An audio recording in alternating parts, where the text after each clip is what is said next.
آج ہم ایک ایسے طریقے پر بات کر رہے ہیں جو کیا کہیں 2500 سال پرانا ہے، لیکن آج بھی اتنا ہی کارآمد لگتا ہے، شاید پہلے سے بھی زیادہ۔ جی ہاں، سقراطی طریقہ کار، سوکریٹک میتھڈ۔ بالکل، اور یہ صرف فلسفے کی کتابوں تک محدود نہیں، یہ اصل میں سوچنے کا ایک انداز ہے۔ جی بالکل، اور اس کی گہرائی کو سمجھنے کے لیے ہم نے آپ دیکھیں کافی مختلف ذرائع دیکھیں، فورڈ سے لے کر ایرکس کی ریسرچ اور وہ نفسیاتی جرنلز تک۔ اچھا، جی، جیسے پب میڈ سینٹرل، اور کچھ اپنے مقامی ذرائع بھی جیسے روزنامہ دنیا۔ زبردست۔ تو آج کا مقصد ہے کہ اس طریقے کی تہ تک پہنچیں، یا آخر ہے کیا؟ عام جو بحث مباحثہ ہوتا ہے اس سے یہ کیسے الگ ہے؟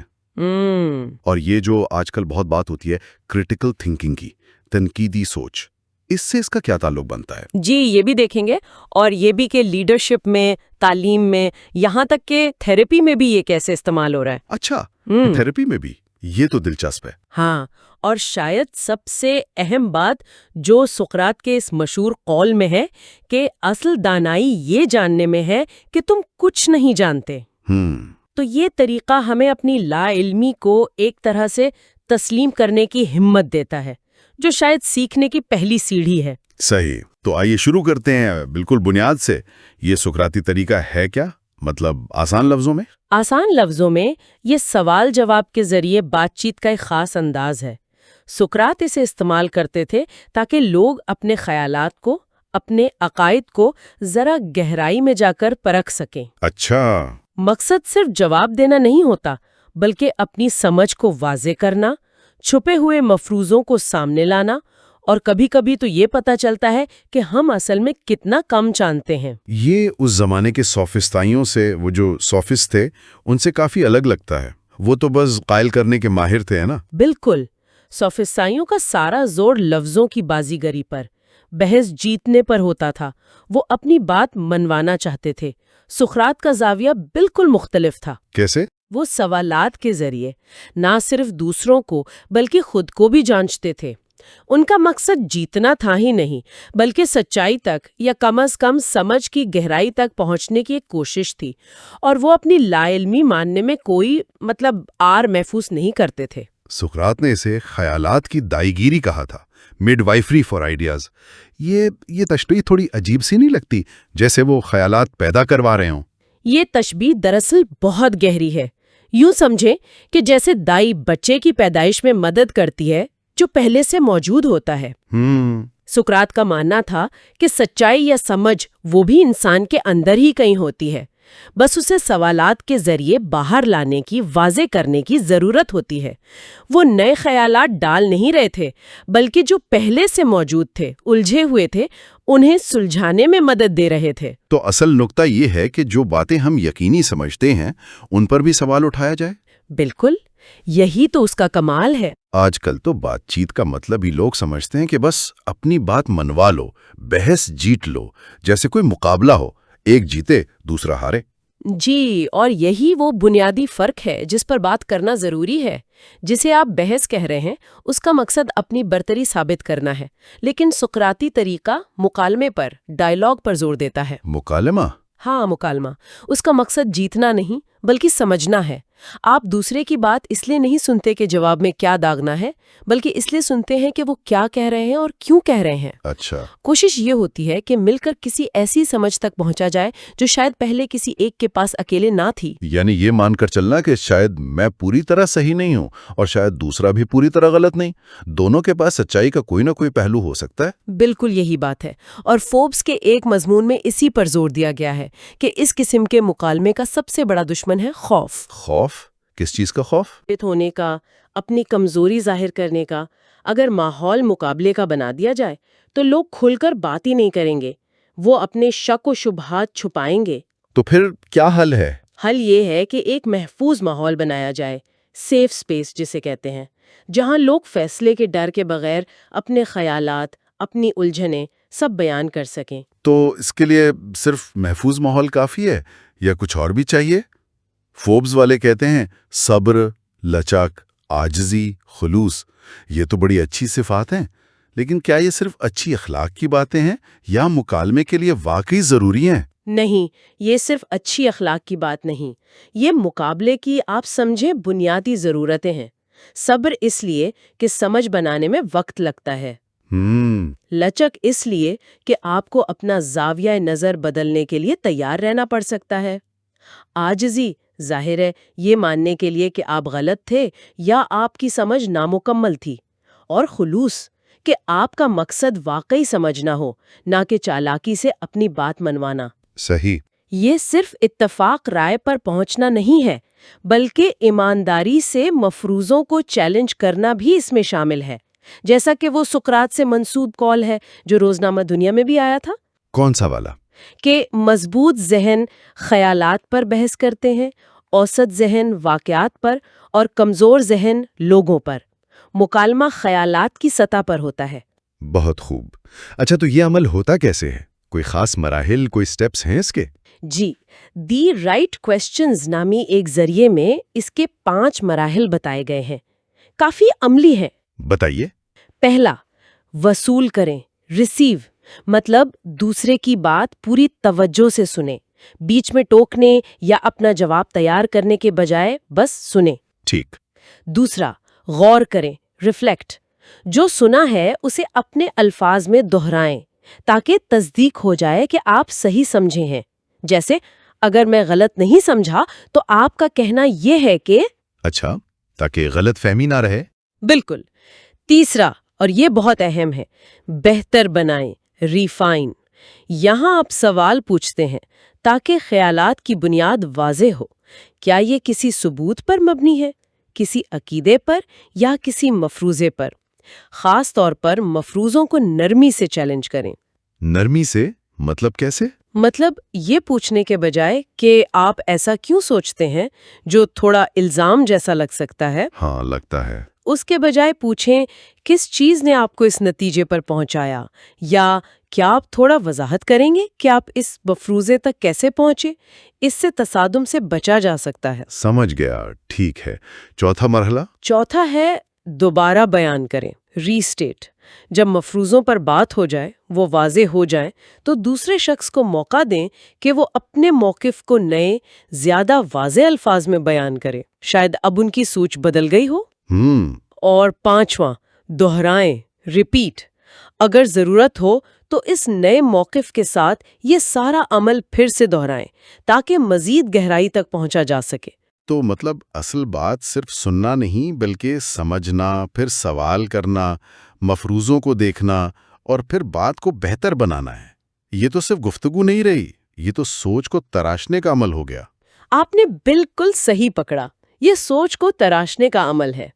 افلاطون کے مکالموں میں اسے ایلنکس کہا گیا ہے۔ ایلنکس؟ جی، اس میں ہوتا یہ تھا کہ سقراط کسی کا دعویٰ لیتے، تھیسس جسے کہتے ہیں، پھر سوال پوچھ کر اس شخص سے کچھ اور باتیں منواتے جو بظاہر ٹھیک لگتیں۔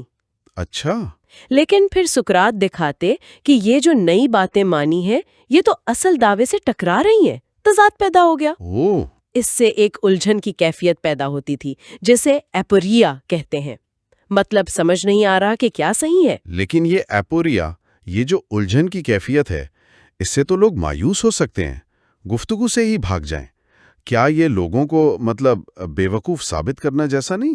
یہ بہت اہم سوال ہے، اور اگر یہ طریقہ غلط استعمال ہو تو بالکل ایسا لگ سکتا ہے۔ لیکن سقراط کا مقصد کسی کو نیچا دکھانا نہیں تھا، وہ تو خود بھی اکثر اسی اپوریا کی حالت میں پہنچتے تھے۔ اچھا، وہ خود بھی؟ جی ہاں، ان کے لیے یہ الجھن ایک مثبت چیز تھی۔ یہ اس بات کا احساس تھا کہ آپ جو جانتے تھے یا سمجھتے تھے کہ جانتے ہیں، وہ شاید اتنا پکا نہیں تھا۔ یہ لا علمی کا اعتراف تھا، اور جیسا ہم نے شروع میں کہا، یہی حقیقی علم کی طرف پہلا قدم ہے۔ مقصد مایوس کرنا نہیں، بلکہ مزید سوچنے پر اکسانا تھا۔ یہیں سے شاید وہ تنقیدی سوچ، کریٹیکل تھنکنگ کا تعلق جڑتا ہے۔ پہلے یہ تو بتائیے، تنقیدی سوچ کا مطلب کیا ہے؟ کیا صرف ہر بات میں کیڑے نکالنا؟ نہیں، بالکل نہیں۔ تنقیدی سوچ کا مطلب منفی سوچنا یا کیڑے نکالنا نہیں ہے، بلکہ گہرائی سے، منطقی طور پر، اور اگر ممکن ہو تو غیر جانبداری سے سوچنا ہے۔ یہ صرف سوچنا نہیں، بلکہ اچھی طرح سوچنا ہے۔ اچھی طرح سوچنا؟ جی، پیٹر فیسیون نے ایرک میں ایک مقالہ ہے، وہ کہتے ہیں کہ یہ غور و فکر کے ساتھ فیصلہ کرنا ہے کہ کس بات پر یقین کیا جائے یا کیا عمل کیا جائے۔ اس کی کوئی خاص مہارتیں، کوئی سکلز ہیں؟ ہاں، فیسیون نے 6 کلیدی مہارتیں بتائی ہیں۔ پہلی ہے تشریح، انٹرپریٹیشن، یعنی معلومات کا مطلب سمجھنا اور اسے بیان کرنا۔ ٹھیک ہے۔ دوسری تجزیہ، انالیسس، خیالات اور دلائل کے بیچ کے تعلق کو پہچاننا۔ تیسری؟ تشخیص، ایویلیویشن، معلومات یا دلائل کتنے معتبر ہیں، کتنے اہم ہیں، یہ جانچنا۔ چوتھی استدلال، انفرنس، جو معلومات آپ کے پاس ہے اس سے منطقی نتیجے نکالنا۔ پانچویں وضاحت، ایکسپلینیشن، آپ کسی نتیجے پر کیوں پہنچے اس کی وجہ صاف صاف بتانا۔ اور چھٹی؟ اور چھٹی جو بہت اہم ہے، خود نظم و ضبط، سیلف ریگولیشن، یعنی اپنی سوچ کے عمل پر خود نظر رکھنا، دیکھنا کہ کہیں آپ جذباتی تو نہیں ہو رہے، کہیں کوئی تعصب تو نہیں آ رہا، اور پھر اپنی سوچ کو بہتر بنانا۔ واہ! اور آج کی دنیا میں جہاں ہر طرف سے معلومات آ رہی ہیں، فیک نیوز بھی ہے۔ یہ مہارتیں تو واقعی بہت ضروری لگتی ہیں، چاہے عام شہری زندگی ہو یا دفتر کا کام۔ بالکل، ایرک میں تحقیق یہی بتاتی ہے کہ کمپنیاں بھی ایسے ملازم چاہتی ہیں جن میں یہ مہارتیں ہوں، اور دلچسپ بات یہ ہے کہ تحقیق بتاتی ہے کہ سقراطی طریقہ ان مہارتوں کو بڑھانے میں کافی مؤثر ہے۔ اچھا، کوئی مثال؟ جی، ایرک میں ہی جینسن کی ایک تحقیق ہے۔ اس میں انگریزی سیکھنے والے طلبہ پر 5 ہفتے یہ طریقہ استعمال کیا گیا۔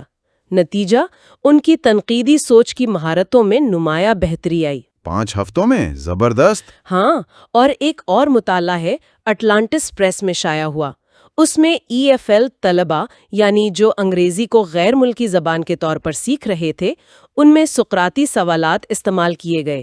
تو نہ صرف ان کی تنقیدی سوچ بہتر ہوئی، بلکہ ان کی بولنے کی صلاحیت بھی بہتر ہوئی۔ بولنے کی صلاحیت بھی؟ وہ کیسے؟ شاید اس لیے کہ سوالوں کے جواب دینے کے لیے انہیں اپنے خیالات کو واضح کرنا پڑا، منظم کرنا پڑا اور پھر بولنا پڑا، اور تحقیق نے ان دونوں مہارتوں یعنی تنقیدی سوچ اور بولنے کے درمیان ایک مضبوط مثبت تعلق بھی دکھایا۔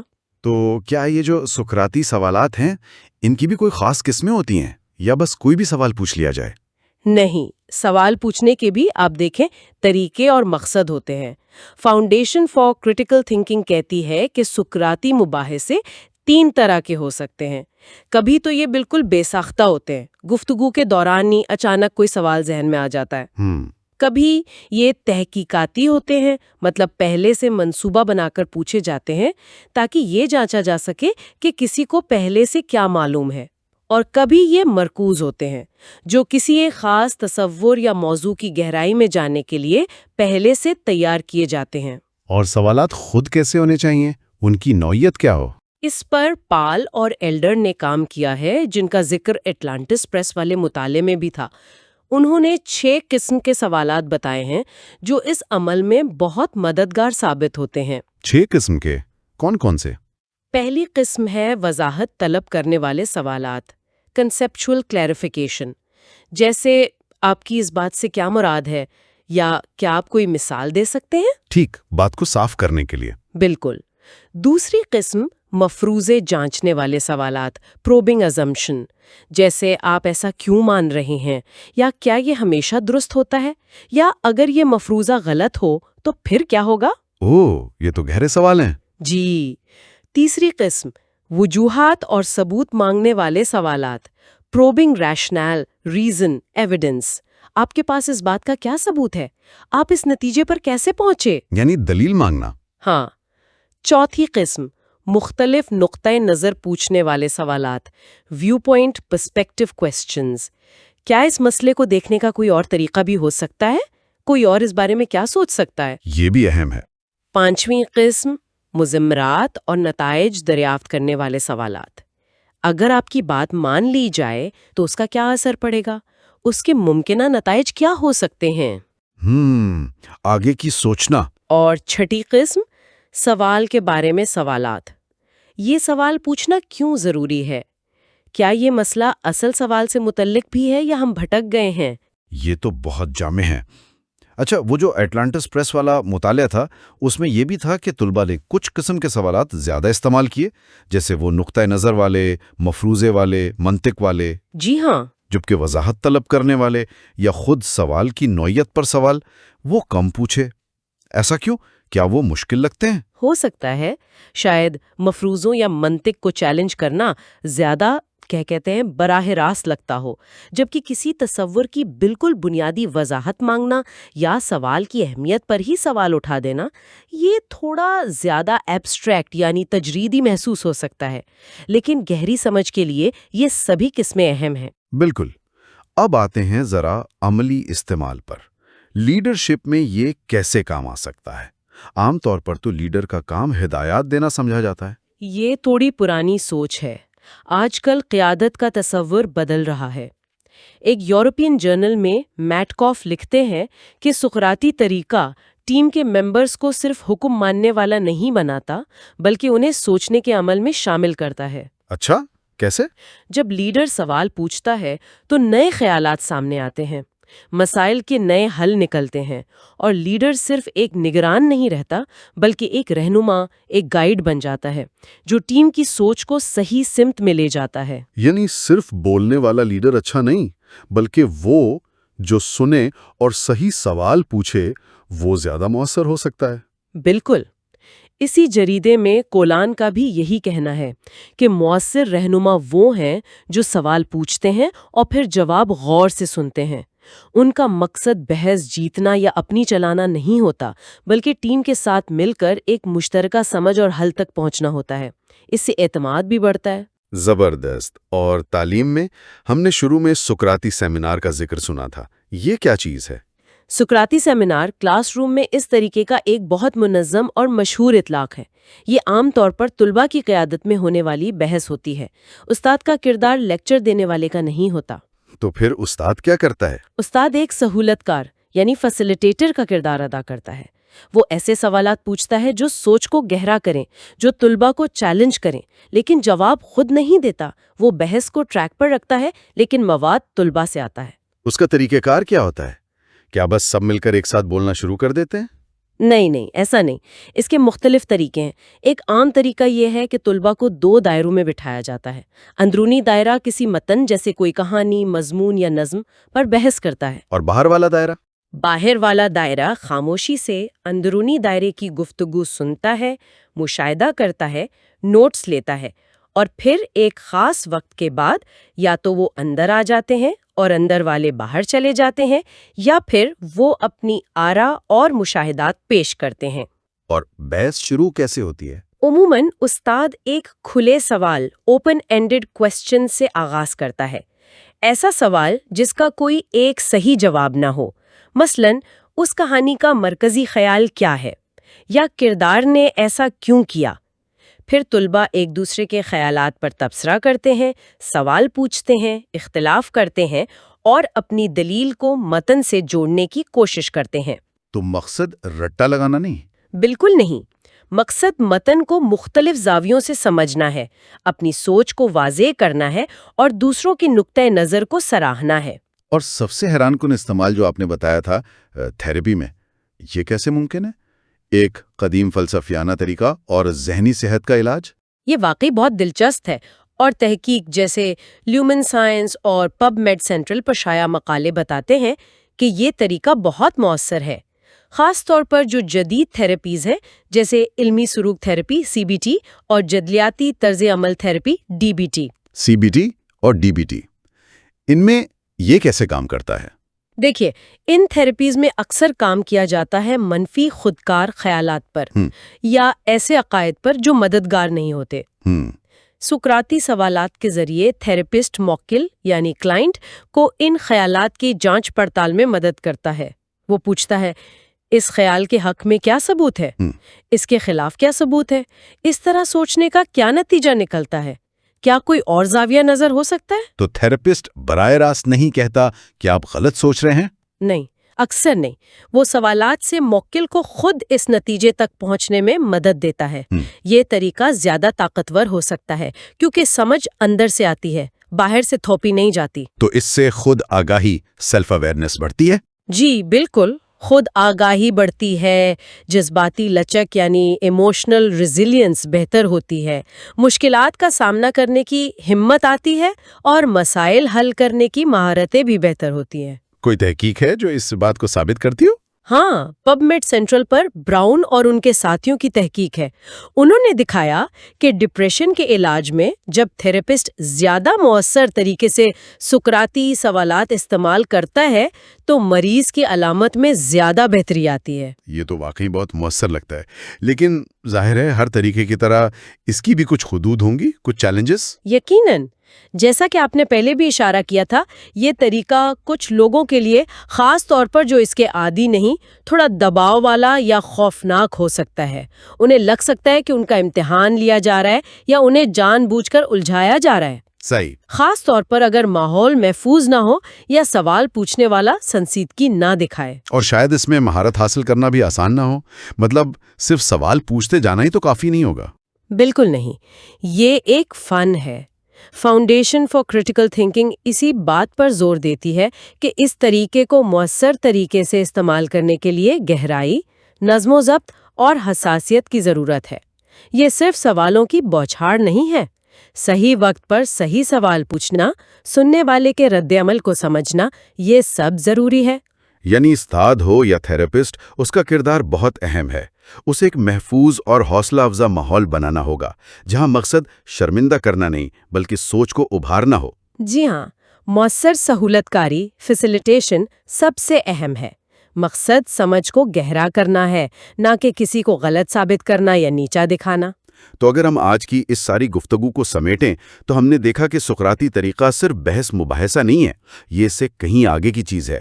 یہ حقیقی مکالمے کو جنم دیتا ہے، گہری سمجھ پیدا کرتا ہے اور تنقیدی سوچ کو فروغ دیتا ہے۔ جی، اور یہ صرف کلاس روم یا فلسفی کی کتابوں تک محدود نہیں ہے، بلکہ لیڈرشپ سے لے کر تھراپی تک آج کی زندگی کے بہت سے اہم شعبوں میں اس کی زبردست اہمیت ہے۔ بنیادی پیغام شاید یہی ہے کہ سوال پوچھنے کی ہمت پیدا کرنا، اپنے اور دوسروں کے مفروضوں کو نرمی سے چیلنج کرنے کا حوصلہ رکھنا اور سمجھنے کی مخلصانہ کوشش کرنا، یہی چیزیں ہمیں علم اور خود شناسی کی طرف لے جاتی ہیں۔ اور جیسا کہ سقراط نے کہا تھا، بغیر جانچ پڑتال کی زندگی جینے کے قابل نہیں۔ "The unexamined life is not worth living."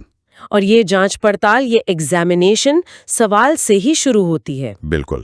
اور جاتے جاتے ہیں ہم اپنے سامعین کے لیے ایک سوال چھوڑ جاتے ہیں، اس پر وہ خود غور کر سکتے ہیں۔ آج جن شعبوں کا ہم نے ذکر کیا، ان کے علاوہ روزمرہ کی زندگی کے کن پہلوؤں میں، ہو سکتا ہے ذاتی تعلقات میں یا روزمرہ کے چھوٹے بڑے فیصلوں میں، سقراطی طرز فکر کو اپنانے سے ذاتی ترقی اور آپس کی سمجھ بوجھ کو سب سے زیادہ فروغ مل سکتا ہے؟